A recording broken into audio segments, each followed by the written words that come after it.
Pure रोलिंगवरती JEE main 2025 हा question आहे. काय आहे आपण बघूया.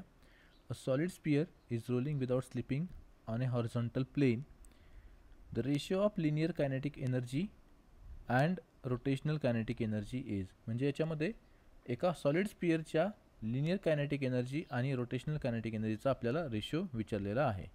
तर आपण kinetic energy linear upon kinetic energy rotational, तर ते किती येईल, half m V C M square upon half I C m omega square. इथं हाफ आणि हाफ कॅन्सल झालं तर आपल्याकडे काय येतं आहे, M V C M square upon I C M into omega square. ओमेगाला आपण लिहू शकतो व्ही बाय आरचा स्क्वेअर, म्हणजे व्ही सी एमचा स्क्वेअर डिवायडेड बाय आरचा स्क्वेअर.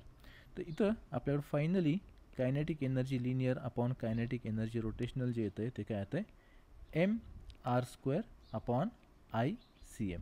हा फॉर्म्युला फक्त सॉलिड स्पियरच नाही तर आपण डिस्कसाठी, हॉलो स्पियरसाठी आणि बाकी प्युअर रोलिंगसाठी कुठल्याही बॉडीसाठी आपण वापरू शकतो. तर याच्यामध्ये काय येईल मग आपल्याकडे finally, M R square upon I C M solid स्पियरचा किती असतो, 2/5 एम आर स्क्वेअर. तर फायनल आपला आन्सर येतं आहे 5/2.